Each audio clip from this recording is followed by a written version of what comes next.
Glórias a Deus, Pai do Senhor para os irmãos, em Cristo Jesus.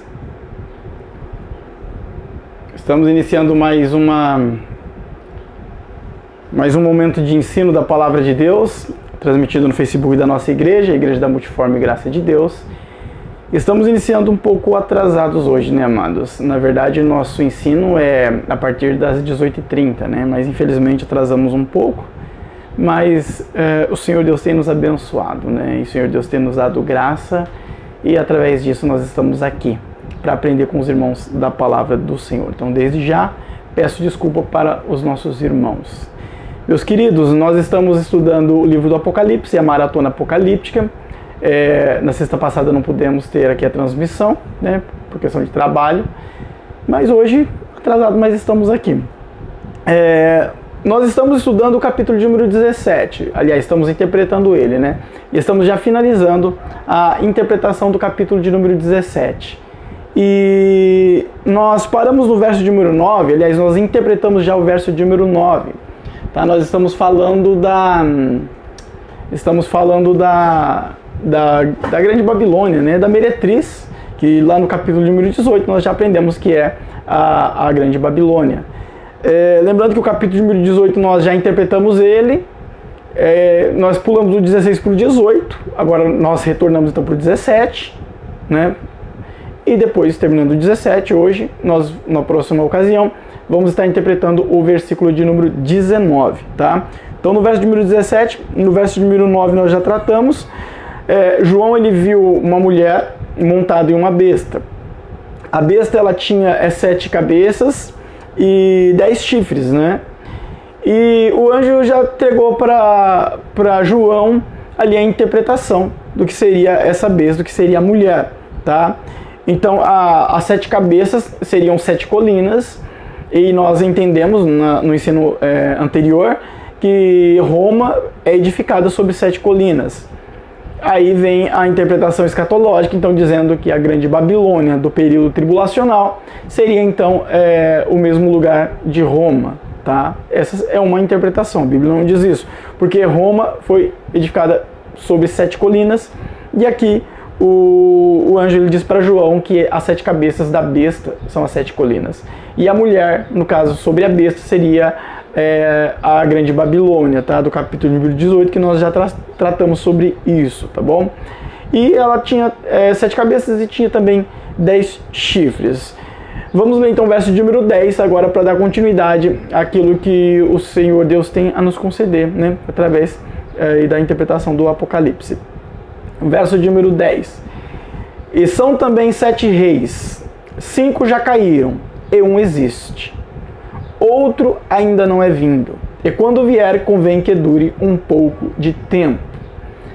Este verso, ele é um verso um tanto, digamos assim, complexo, tá? Não só para nós que fazemos uma simples leitura em determinada ocasião, como também para os escatólogos de modo geral. Eu confesso que quando eu fiz o mestrado em escatologia, este verso ele não foi esclarecido. Porque de fato não há um esclarecimento deste verso de modo assim que venha nos convencer de fato, tá? Então existem várias interpretações para este verso, né? São especulações, é verdade, porque aqui fala sobre 7 reis, 5 que já caiu e 1 que existe e outro que ainda viria, tá bom? As especulações dizem que estes 7 reis seriam 7 governos, ou seriam 7 governos ou 7 sistemas de governo dentro do Império Romano. Essa é uma especulação. É lógico que dá para adentrar essa especulação e tratar nas minúcias, né, para entender o porquê que essa seria uma possível interpretação. Não é o que nós vamos fazer aqui, porque nós estamos a interpretar o livro e não estudar a escatologia, tá? Para nós entrarmos neste verso e trazermos aqui todas as interpretações dentro de suas minúcias, nós estaremos já partindo para um ensino escatológico e não apocalíptico, tá bom? Então, uma das especulações interpretativas ou interpretações especulativas seria que estes seriam 7 sistemas de governo dentro do Império Romano.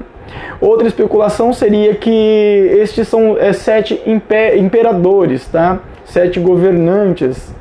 Outra especulação já diria que são reinos da época. E existem ainda mais algumas outras especulações. Ou seja, este é um verso em que não tem que falar muito dele, tá? Dentro de uma interpretação linear que nós estamos fazendo aqui do livro do Apocalipse, tá? Apenas dentro de um ensino escatológico nós poderíamos tratar cada interpretação, mas não teria como bater o martelo e dizer qual está correta. Essa é a verdade, tá? Então é um verso de fato confuso, mas para que os irmãos entendam, essas seriam as possíveis interpretações. Mas aqui o verso ainda fala sobre alguém, ele destaca alguém aqui, um governo aqui que duraria um pouco de tempo. Aí nisso nós já podemos compreender dentro da escatologia como sendo o anticristo, o governo do anticristo, tá? E isso é mais compreensível quando nós olhamos para o verso de número 11, que diz assim: e a besta que era e já não é ela também o 8º, e é dos 7, e vai à perdição. Então, este já seria o anticristo, faz parte ali do 7, é o 8º, tá? Lembrando que o anticristo, ele terá, entre aspas, 2 governos distintos, né? Ele iniciará com o governo, que é o início ali da semana de Daniel, né? 3 anos e meio, então seria o início da última semana de Daniel. Ele iniciará com um tipo de governo, que é o governo que promoverá a paz, tá? E depois ele vai mudar o seu governo, onde ele vai se rebelar, então será um governo já de perseguição a Israel, que são os 3 anos e meio posteriores, tá bom? Então é nisso que nós entendemos aqui dentro deste verso aqui. Verso de número 12. E os 10 chifres que viste são 10 reis, que ainda não receberam o reino, mas receberão poder como reis por 1 hora, juntamente com a besta. O verso de número 12 é claro. São reis que ainda, né, no nosso tempo, nos dias de hoje, nem nos tempos de João, existiam, tá? Aliás, nos nossos tempos, nos dias de hoje, não dá para falar que não existem, né? Já que nós não sabemos quando o anticristo ele surgirá. Para que o anticristo ele surja, tem que haver a abertura do primeiro selo pelo Cordeiro, tá? Onde vai surgir o cavaleiro montado no cavalo branco, que nós compreendemos escatologicamente que é o anticristo. Mas para que haja abertura do primeiro selo, é necessário que a igreja seja arrebatada antes, tá?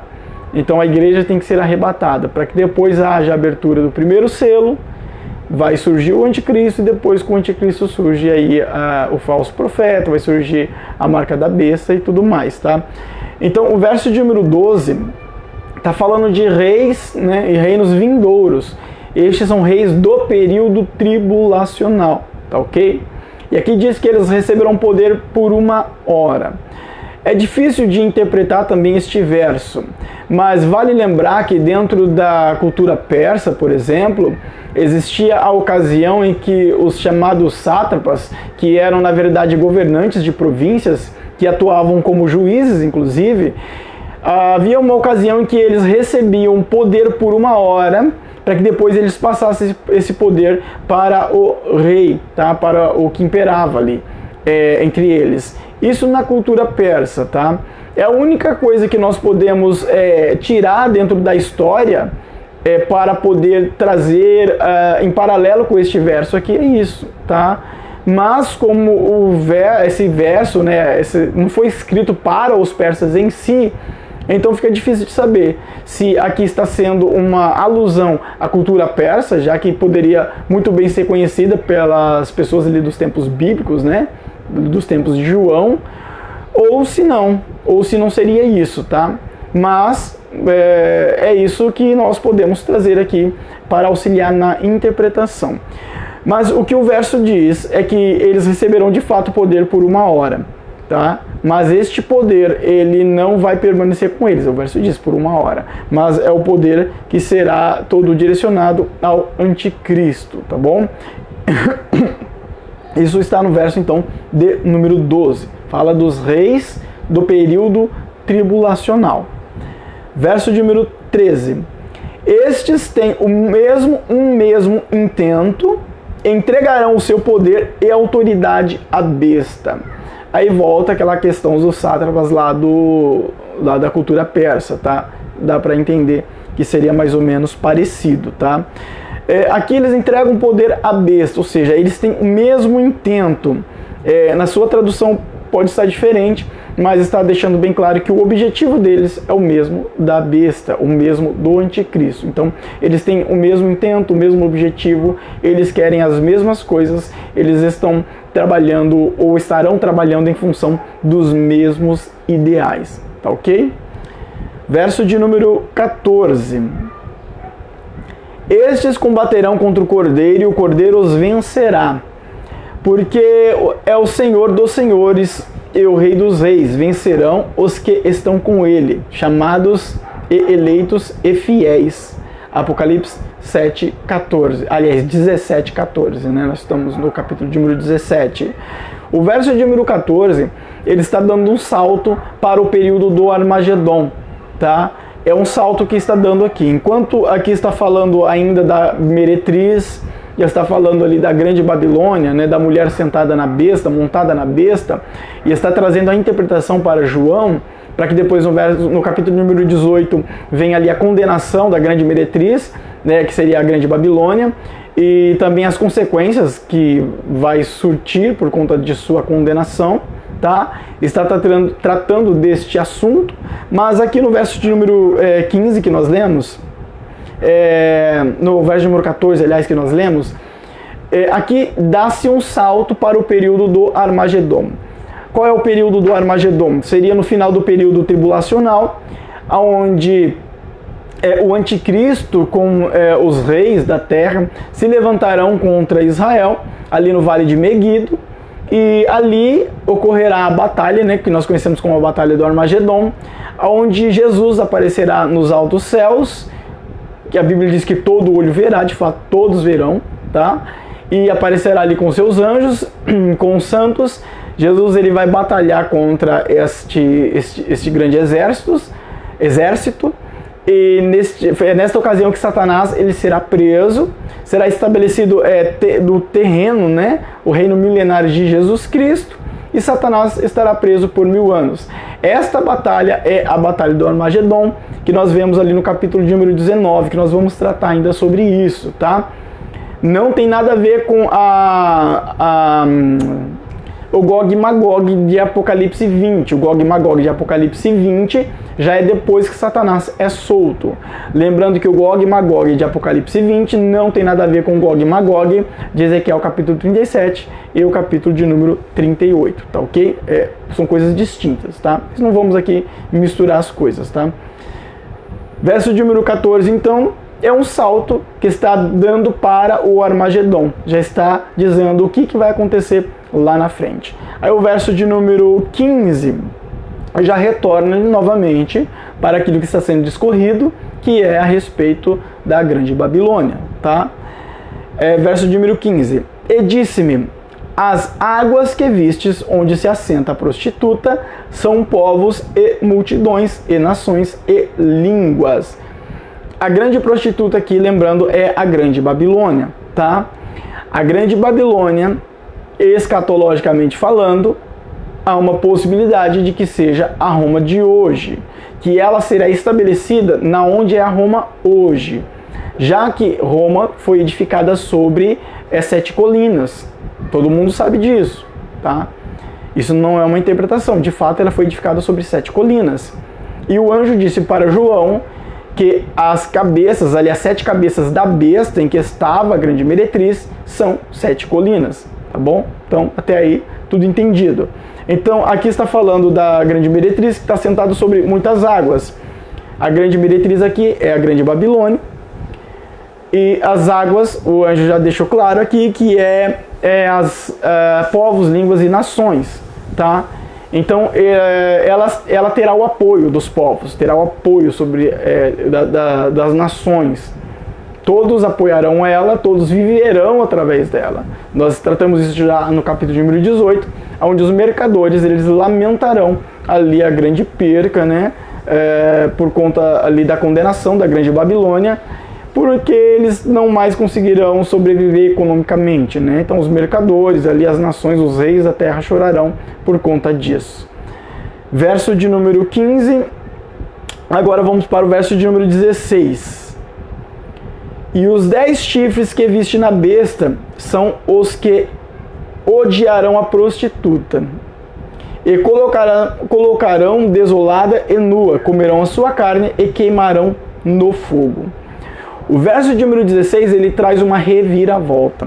Porque até antes do verso de número 16, nós vemos ali, digamos assim, um apoio ali dos reis da terra sobre a grande Babilônia. Só que no verso de número 16 acontece uma reviravolta que nós podemos enxergar como uma rebelião, onde os reis da terra, eles se levantarão contra a grande Babilônia. A Bíblia não fala o porquê, tá? Ela não vai tratar de coisas que não é interessante para a vida espiritual, tá? Não vai tratar de coisas que não é interessante para a espiritualidade nossa. Então, o que ela não diz é porque não é importante, espiritualmente falando, tá? O motivo pelo qual há essa reviravolta, a Bíblia não diz. Mas o que a Bíblia mostra claramente que há uma reviravolta. O que ocorre aqui no capítulo de número 16, então, é um levante desses 10 chifres, esses 10 reis, que passaram o poder para o anticristo, que estabeleceu ali a grande Babilônia como sede mundial do poder ali da besta, né, do anticristo. Mas aqui no verso de número 16, então, eles se levantam contra a grande Babilônia.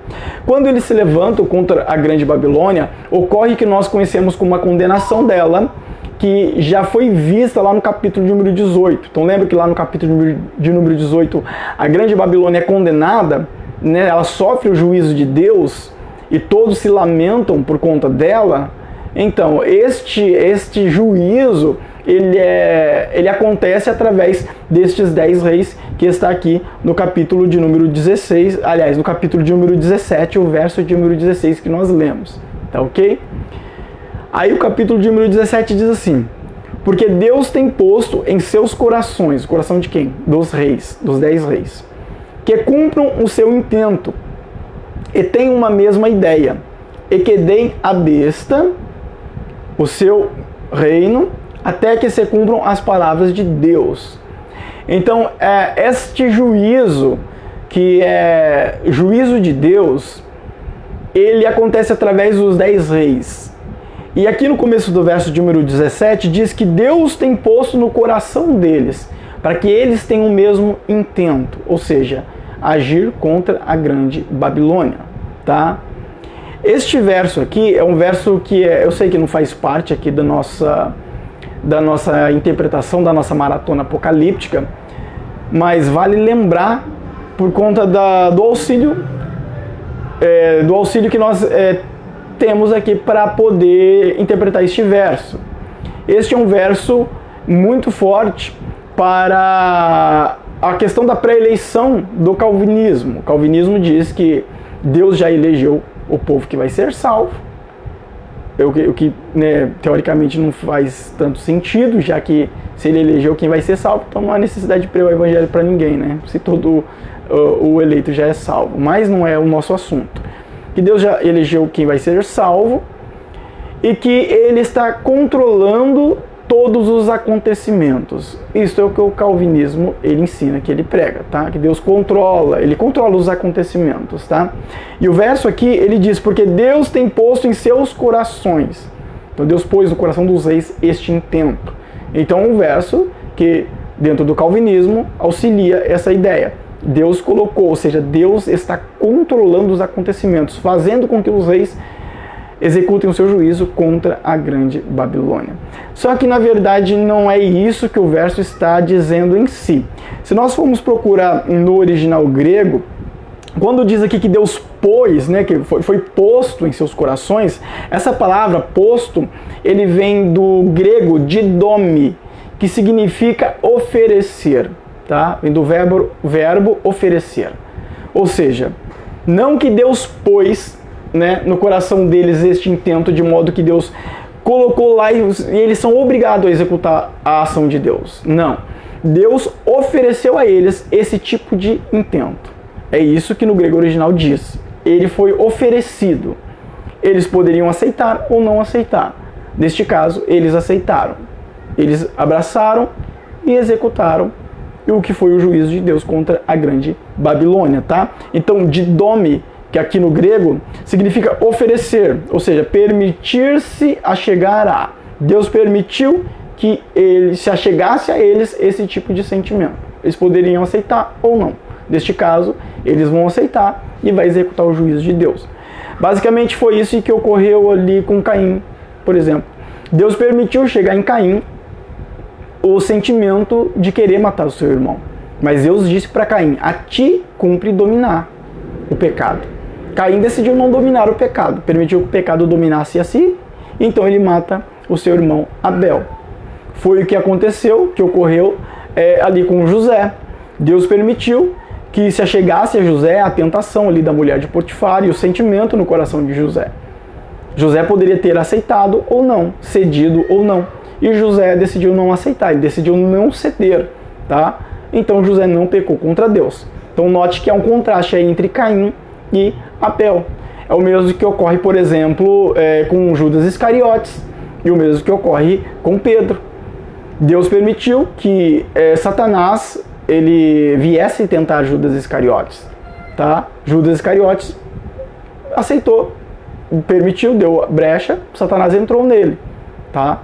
Então Judas Iscariotes foi tentado, ele caiu na tentação, acabou depois tirando sua própria vida. Pedro também foi tentado, decidiu também cair na tentação, negou a Jesus.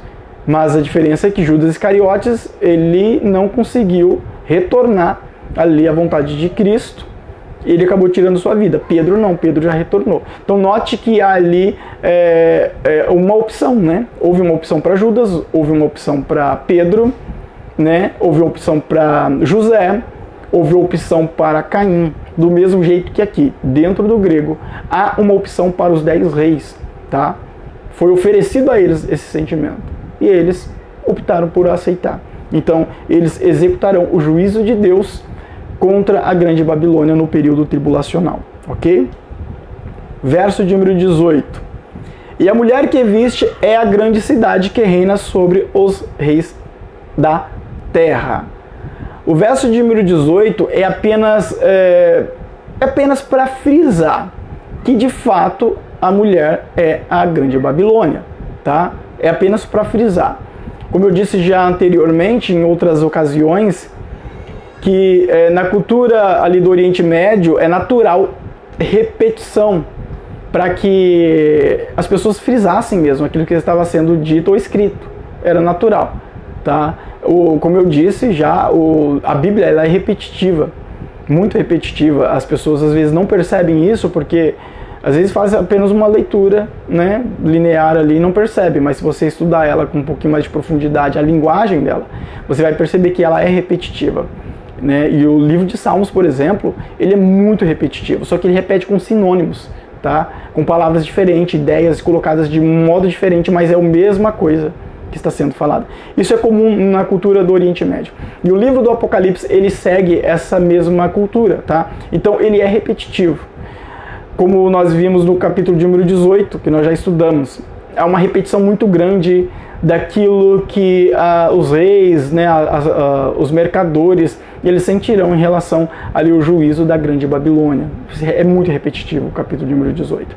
E aqui no capítulo de número 17, nesse último verso, há uma repetição. Ele quer frisar bem que de fato a mulher, a meretriz, aqui a grande meretriz, é a grande Babilônia, é a sede do governo do anticristo, tá? Que nós já estudamos no capítulo de número 18, eu repito, ali já foi julgada, tá? Já ocorreu o juízo de Deus, nós já falamos sobre isso. E aqui nós finalizamos então o capítulo de número 17. Como nós já finalizamos o 18, então no próximo ensino nós vamos estar falando do capítulo de número 19. Ali nós vamos falar da batalha do Armagedon. Tá bom? Amados, antes de nós finalizarmos aqui, fazer uma oração, só deixar basicamente um alerta para os irmãos. No YouTube está ocorrendo muitos vídeos a respeito de supostas profecias para 2024. Eu tive que obrigatoriamente assistir alguns para mim poder falar sobre isso, né? Eu não encontrei nenhum vídeo coerente, tá? Então toma cuidado com o que você assiste sobre profecias para o ano 2024. Não encontrei nenhum coerente. O que está ocorrendo é que são pessoas que não conhecem escatologia, ou conhecem, mas não se aprofundaram nisso, e estão trazendo conteúdo tirado da internet aleatoriamente. Estão colocando como uma marca da besta no ano de 2024, isso é impossível de acontecer, não tem como, tá? Como eu disse, o primeiro selo tem que ser aberto, a igreja tem que ser arrebatada, senão não tem marca da besta. Estão misturando as batalhas do Armagedon com Gog e Magog, são coisas totalmente distintas. O Gog e Magog ocorre 1000 anos depois, tá? Não tem nada a ver com o Armagedon. Como que isso vai acontecer em 2024, se o Gog e Magog é 1000 anos depois do Armagedon?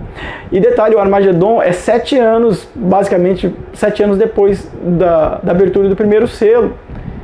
Então, como vai ser 2024? Não tem como, não passou 7 anos ainda, o primeiro selo nem foi aberto, tá bom? Então, são profecias que eles estão pegando aí, jogando como se fosse ocorrer em 2024 e não tem nada a ver. Então, toma cuidado com esses vídeos que estão ensinando coisas erradas, tá? Toma cuidado. São pessoas que não conhecem a escatologia, não conhecem, tá bom? Estão misturando assuntos, misturando coisas. E estão trazendo aí uma incoerência muito grande. Não existe um escatólogo que se preze mesmo como escatólogo que ensina isso, tá bom? Lembrando que a Bíblia também não trabalha com datas. Não existe datas na Bíblia, para nada, absolutamente nada. Dentro da história, quem marcou data para a vinda de Cristo, por exemplo, se deu muito mal e ficou queimado na história, tá? Então, não existe, a Bíblia não trabalha com datas. Então, esquece disso. Vamos só um alerta aí para os irmãos. Que Deus abençoe a todos grandemente. Vamos estar orando, falando com o Senhor nesse momento. Senhor Jesus, obrigado por tudo. Perdoa-nos de nossos pecados, nossas falhas e nos ajude. Fortalece-nos na Tua presença, na Tua casa, na Tua vontade, para que possamos estar preparados para o toque da trombeta, para o arrebatamento, Pai. Porque somos Tua igreja, somos noiva do Cordeiro, Pai. Abençoe cada vida, cada alma, cada família, Pai. Abençoa grandemente. Livre de todo mal, de toda a obra do adversário, que caia por terra toda astuta cilada do inimigo, de que Teu nome sobre nossas vidas venha ser glorificado grandemente, em nome de Jesus. Que a graça de nosso Senhor Salvador Jesus Cristo, o amor de nosso Deus, nosso eterno Pai, a comunhão e a consolação do Espírito Santo, reine em cada coração, todos juntos digamos amém. Que Deus abençoe a todos, irmãos, fica na paz, em nome de Jesus.